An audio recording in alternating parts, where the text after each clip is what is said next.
옛날 어느 마을에 명자는 갑작스럽게 남편과 사별하고 하루하루를 슬퍼하고 있었다. 그런데 49제 전날에 남편의 영혼이 명자 앞에 나타나게 되는데 임자, 날 알아보시겠소? 서방님, 이게 어떻게 된 것이요? 그동안 착하게 살아서 옥황상제가 환생하기 전에 마지막으로 임자 한번 보게 해주셨구려. 세상에 너무 보고 싶었구려. 놀라지 마시오. 딱 한 번 사람 몸 안으로 1시간 동안 들어갈 수 있으니 한 사람 골라보시게. 그게 정말이요? 그렇게 명자와 남편은 지나가는 사내를 고르기 시작하는데 저 사람은 어떻소? 실소 너무 뚱뚱하오. 그럼 저 사내는 어떻소? 실소 너무 못생겼어. 시간이 없구려. 빨리 골라야 우리가 마지막 거사를 치를 수 있다오. 그렇게 시간은 속절없이 흐르는데 임자, 이제 시간이 없소. 어서 빨리 아무나 고르시오. 저 사람은 어떻소? 실소 너무 늙었어. 걱정 없소. 자네 기술이면 80노인도 불기둥이 될 것이오. 자, 어서 물레방아 갈 시간도 없으니 저기 구석의 담벼락 뒤에서 어서 빨리. 그렇게 부부는 삽시간에 마지막 거사를 치르고 남편의 영혼은 떠나가는데 그때 뒤에서 천천히 따라오던 노인의 부인이 이놈의 영감탱이가 돌았나? 백주대낮에 길에서 뭐하는 짓이오? 하니 노인이 임자 기뻐하시게 잘은 모르겠지만 이 여인이 나의 50년 된 불치병을 고쳐주었다네. 아니, 뭐라고요? 아이고, 정말 고맙습니다. 이 은혜를 어찌 갚을지 백골난망이옵니다. 그렇게 노부부는 50년 만에 뜨거운 밤을 보낼 수 있었다고 한다.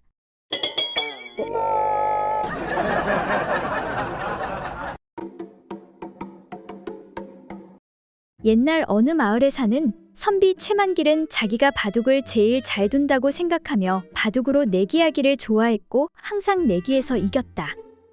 그런데 그에게는 아름다운 첩이 하나 있었는데 배를 타고 다니면서 장사하는 부자 상인이 최만길의 첩을 흠모해 바둑으로 그 첩을 빼앗을 계책을 꾸며냈다. 상인은 화려하게 장식된 아름다운 말 한 장을 하나 가지고 찾아와서 최만길에게 그것을 걸고 내기 바둑을 두자고 했다. 내 장사하며 중국서 어렵게 구한 말 한 장인데 내기 바둑 한번 어떻소이까?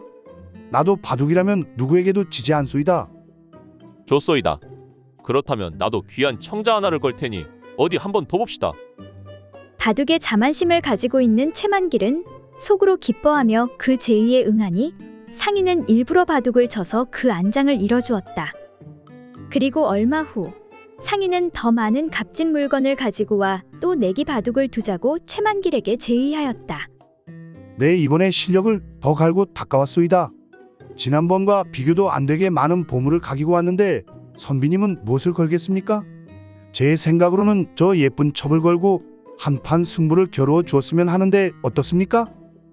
상인은 이렇게 말하고 웃었다. 그러자 최만길은 전에 바둑을 이긴 적이 있으므로 가볍게 여기고 자신만만해하면서 문제 없다는 듯이 말했다. 그렇게 하지요. 내 아끼는 첩을 걸고 내기 바둑을 두겠습니다. 그러고 두 사람은 바둑을 두기 시작했는데 최만길이 첫 판을 지고 말았다. 이에 상인이 최만길에게 계속 져도 정말 후회가 없겠느냐고 살살 긁었다. 어찌 오늘은 저번만 못하신 것 같습니다. 저에게 큰절 한번 하시면 없던 일로 해드리지요. 하니 최만길은 오기가 나. 아니, 무슨 소리 하시는 게요? 3세판이 정석아니오.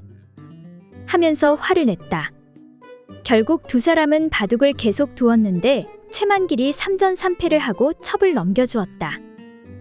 결국 첩은 상인의 배를 타고 울며 떠나갔다. 그리고 몇 달 후 다시 상인이 찾아왔는데 이보시오 선비님, 이번에도 내기 바둑 한번 어떻습니까? 네, 더 많은 보물과 그 첩을 데리고 왔습니다. 아니, 무슨 소리를 하는 게요? 일부러 실력을 숨기고선 나를 골탕 먹이지 않았소. 하니 상인이 난처해하며 그게 미안하게 됐소이다. 사실 내가 그 첩이 마음에 들어서 그랬는데 이제 더 이상 내가 버틸 수가 없게 됐소.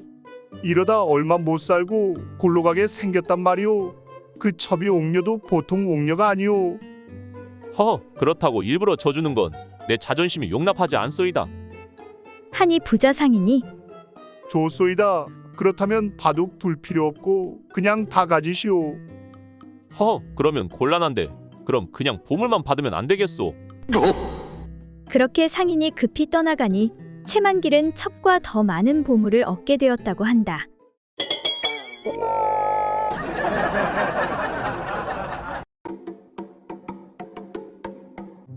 옛날 어느 마을에 호색가루 이름을 날리던 어느 한량이 기방을 제 집처럼 들락거리더니 그만 소중한 그것의 병이 들고 말았다. 고통을 참다 못한 한량이 읍내의 의원을 찾아갔다. 의원님, 소중이가 아파 죽겠는데 왜 이런가요? 진찰을 마친 의원은 이렇게 말하는 것이었다. 쯧쯧 안 되겠네. 어볼세 어뽀야. 소중이의 알을 빼내야겠어. 아니, 알을 빼내야 한다니요? 그게 무슨 소리입니까? 한량은 놀란 나머지 입을 다물지 못했다. 의원이 계속 말하였다. 이미 병이 깊을 대로 깊었네. 어쩔 수 없다네. 남자에게 가장 소중한 그 두 개의 알을 빼내지 않으면 목숨을 잃을 수도 있다네. 실로 천추의 한이 될 일이었지만 다른 방법이 없었다. 한량은 눈물을 머금고 그 수술을 받기로 하였다. 수술을 하긴 했지만 의원은 같은 남자로서 한량의 처지가 그렇게 안 돼 보일 수가 없었다. 내 덱을 딱히 여겨서 하는 말인데 지금 빼낸 것 대신에 마늘 쪽을 넣는 건 어떤가 싶으만. 겉으로 보기에는 괜찮아 보일 것 같아서 하는 말이오. 한량은 눈물을 머금고 말했다. 알겠습니다. 그렇게 해주십시오. 그리하여 한량은 의원의 시술대로 그 자리에 마늘을 넣어 볼륨을 유지하게 되었다. 그런 일이 있고 몇 달이 훌쩍 지난 어느 날 길을 걷던 의원은 우연히 그 한량과 마주쳤다. 이보시게 그래 그 뒤 별 탈은 없었는가? 한량이 대답했다. 의원님의 시술은 정말 흠잡을 데 없이 완벽합니다. 진짜를 달고 있을 때와 똑같다고요. 근데 한 가지 곤란한 것이 있긴 한데 말이죠. 그래 그게 뭔가? 의원의 질문에 한량이 대답했다. 그러니까 가끔 월양인연한테 놀러가 일을 치를라 치면 글쎄 그것이 눈이 쓰리다고 눈물을 비우듯 쏟아내지 뭡니까?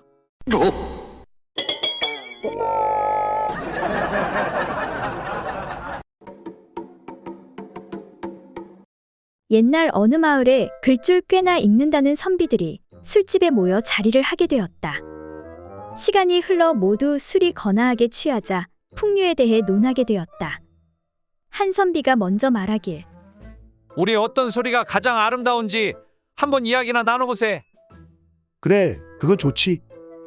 그런 말이 나온 김에 내가 먼저 하도록 하지. 가장 아름다운 소리란 모름지기 달빛 고요한 맑은 밤 밝은 달에 구름 지나가는 바람 소리가 제일 아름답지 아니한가? 이에 다른 선비가 말하길. 그거 참 좋구만. 그렇다면 내가 생각하는 최고의 소리는 단풍 든 가을산 바람 앞에 원숭이 우는 소리가 최고라고 할 수 있지. 그러자 다른 선비가 말하길. 다들 무슨 그런 뜬구름 잡는 소리를 하는가? 내 생각엔 새벽 창가에 졸음이 밀리는데 술독에서 졸졸졸 술 거르는 소리가 제일이고 말고 그 소리만 들으면 자다가도 정신을 번쩍 차리지. 이어 옆에 선비가 말하길. 다들 점잖은 척 하기는 우리들 사이에 무슨 체면을 따지시나. 내 생각엔 뭐니 뭐니 해도 가장 듣기 좋은 소리는 말이야. 야심한 밤 물레방앗간에서 들리는 가죽 방아 찍는 소리가 최고 아니겠는가? 그때 마지막 선비가 말하길. 정말 자네의 재치는 못 당하겠군 그래. 모두들 말이 다 일리가 있지만 내가 가장 좋아하는 소리는 뭐니 뭐니 해도 누가 내 대신 술값 계산해 주는 소리라네.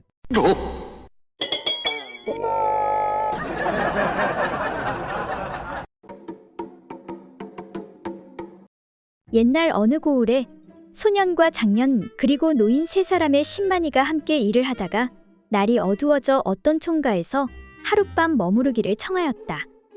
주인장 계시오. 밤이 깊어 그러는데 하룻밤만 좀 재워주시오.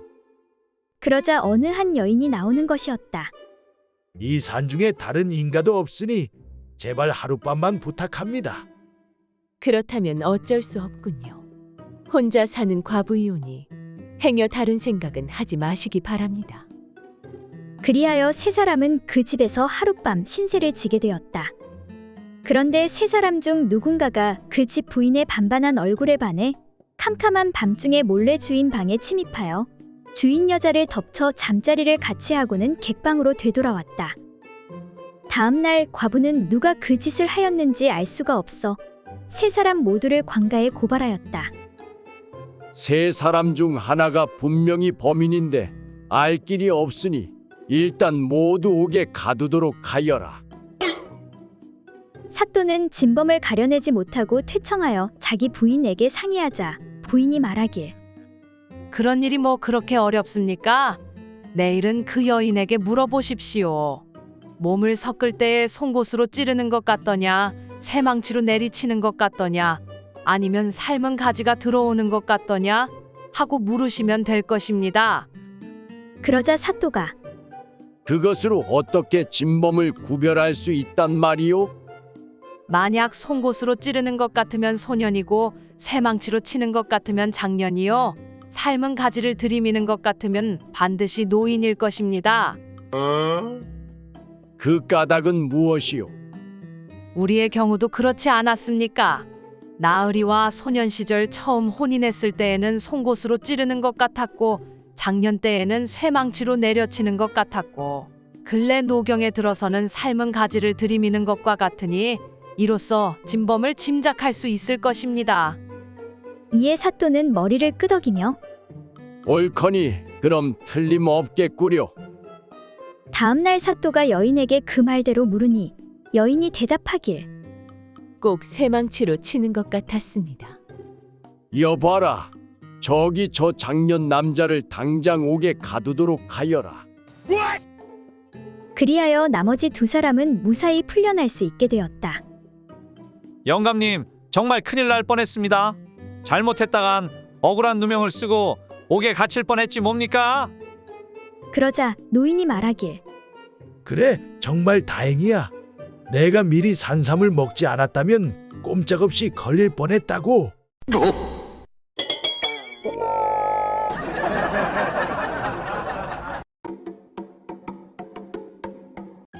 옛날 어느 마을 김대감은 자신의 첩 향어리를 아꼈다.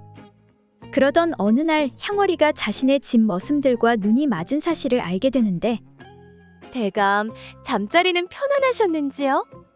허허, 부인, 침소에 들리라고 내 그리 말했거늘. 요즘 왜 그리 뜸안게요? 몸이 좋지 않아서 일찍 잠들었답니다. 그럼 보약이나 한 첩 지어줄까? 아닙니다, 대감. 이따 뵙지요. 이거 바람이 나도 제대로 난 것 같구나.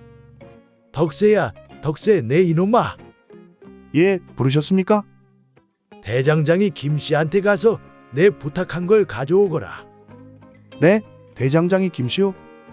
그래, 내가 부탁한 물건이 있으니 말하면 알 것이다. 그것은 바로 여인의 소중한 곳을 지키는 정조대였다. 그것을 향어리에게 입히면 어떠한 사내든 거시기가 잘리게 되는 물건이었다. 그리고 며칠 후 그래, 덕세야 확인해 보았느냐? 네, 확인해 보았습니다.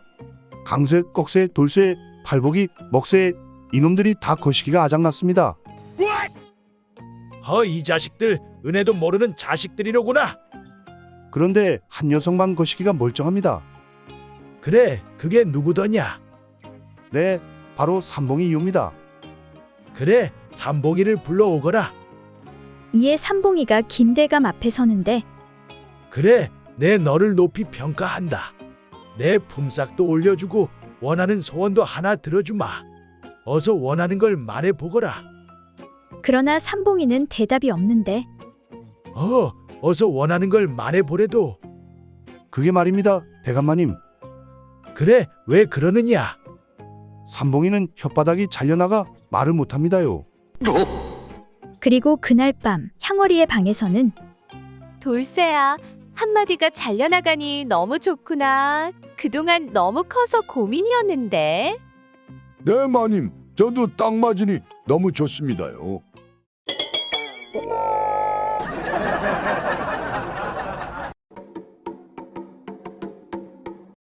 옛날 조선시대 어느 고을에 한 아름다운 여인이 살고 있었다.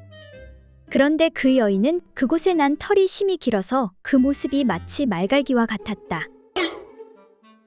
그래서 남편이 매번 그녀와 그 일을 할 때마다 손가락으로 털을 갈라 해친 후에야 비로소 그 일이 가능하였다.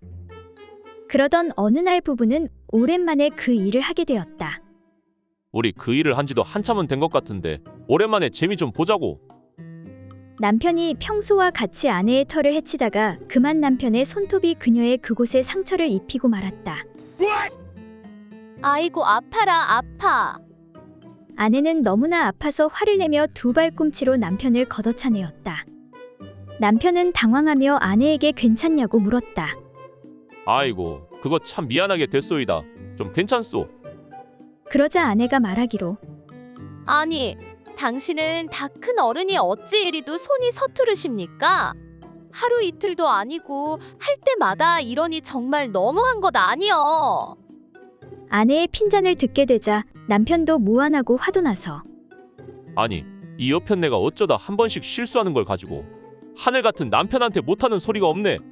내 미안하다고 하지 않았소. 당신의 털이 보통 길어야 말이지. 뒷집 김과부랑 할 때는 털이 얼마 없어 이런 실수를 안 하는데 거참. 그러자 아내도 화를 내며 투덜거렸다. 그건 나도 마찬가지여. 앞집 박서방은 털을 가르지 않고도 잘만 하더이다. 이렇게 부부는 얼떨결에 서로의 간통 사실을 실토하고 말았다.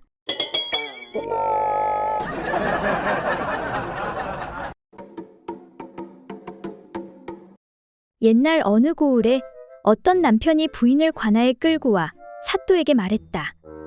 사또, 이 사람이 제 마누라인데 하루가 멀다고 외간 남자와 서방질을 해대니 도저히 못 살겠습니다. 그 말을 들은 사또가 아내에게 너는 어찌하여 남편을 두고 외간 남자와 서방질을 하는 것이냐? 하고 그의 부인을 다그쳤다. 그러자 부인이 태연하게 변명하기를 아니, 저는 그 사람이 저한테 달린 것 좀 빌려달라고 해서 잠깐 빌려줬는데 그것이 무슨 문제인지요? 그리고 언제부터 나라에서 내 아랫도리를 관리했다는 것입니까? 부인의 이러한 당돌한 대답에 사또는 판결을 내리지 못하고 궁리하게 되었는데 그때 마침 옆을 보니 쥐가 담벼락 사이로 들락거리고 있는 것이었다. 사또는 옳거니 하며 무릎을 치고는 쥐구멍을 가리키며 남편에게 물었다. 저게 무슨 구멍이냐? 그러자 남편이 말하길 쥐 구멍입니다. 다시 부인에게 물으니 쥐구멍이 맞습니다. 그래, 틀림없이 쥐구멍이지. 그런데 저 구멍이 내 말대로 하면 담벼락에 붙었으니 담구멍이라 해야지. 왜 너는 쥐구멍이라 하느냐? 그러자 여자가 우물쭈물하며 답했다. 그야 쥐가 들락날락하는 구멍이니 쥐구멍입니다. 이에 사또가 부인을 꾸짖으며 그래, 그 말이 맞다. 아무리 외간 남자가 너한테 붙었다 하더라도 내 것이 아니고 맨 처음 너한테 들락날락한 사람인 남편이 구멍의 주인이니 내 마음대로 하면 안 되느니라. 그러니 마음대로 서방질을 한다면 큰 벌을 받을 것이니라. 그제야 다급해진 부인은 무릎을 꿇고 잘못을 빌었다. 아이고 사또나리, 제가 잘못했습니다요. 한 번만 용서해 주십시오. 부인은 울면서 사또에게 다시 말했다. 그런데 사또나리, 한 가지 궁금한 것이 있사옵니다. 그래, 무엇이냐? 그렇다면 거시기 똥구멍의 주인은 누구이옵니까?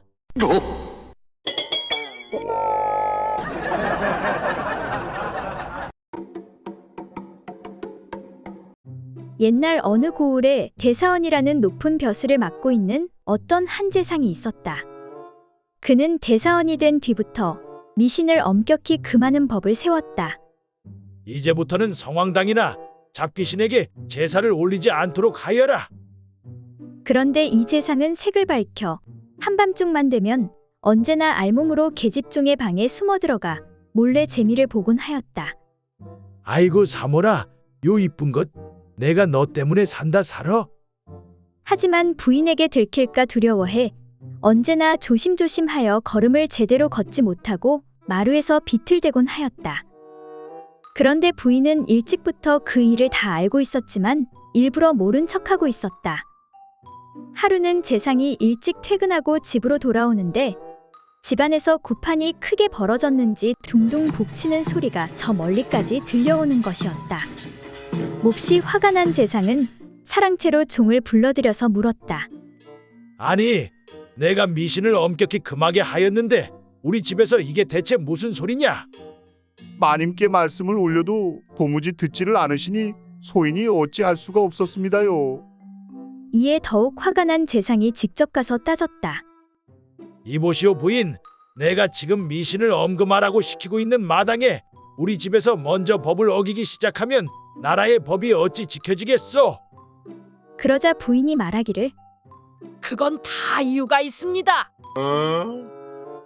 글쎄 3월 년이 밤마다 소리를 치길래 내 알아보니 요 근래 들어 노망난 벌거벗은 귀신이 나타나 대청에 숨어들었다가 가끔씩 방으로 들어가 사람을 놀래키기도 하는 등 사태가 매우 심각하여 푸닥거리를 하지 않으면 안 되게 되었소이다. 그래서 하는 수 없이 법을 어겨가면서까지 구판을 벌리게 된 것이니 당신이 이해해 주시구려. 이에 크게 부끄러운 생각이 든 재상은 군말 없이 허락해 주고 말았다.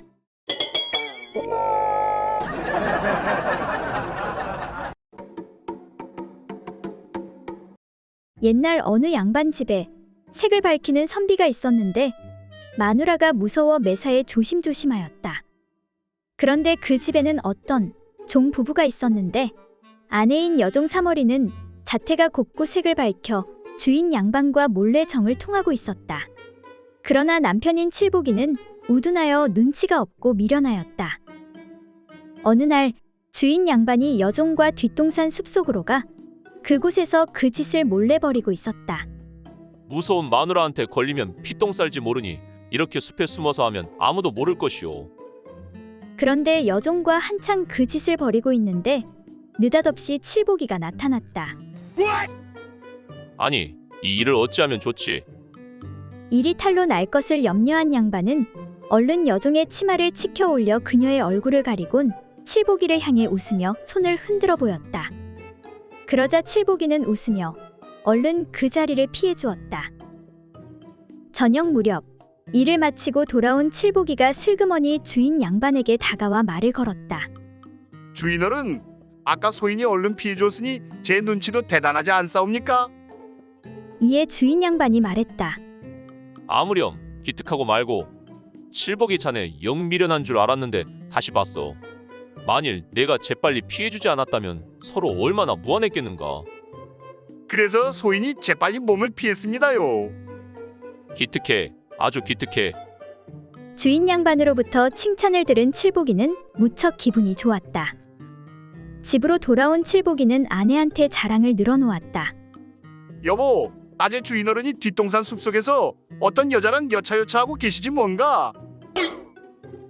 그런데 내가 공연히 방해되는 건 아닌가 해서 얼른 자리를 피해 주었더니 주인어른께서 기특하다고 칭찬을 하시지 뭔가. 남편의 말을 듣고 난 사모리가 말했다. 정말 잘하셨어요. 그건 엄연히 양반네들의 일이니 절대로 발설하면 안 돼요.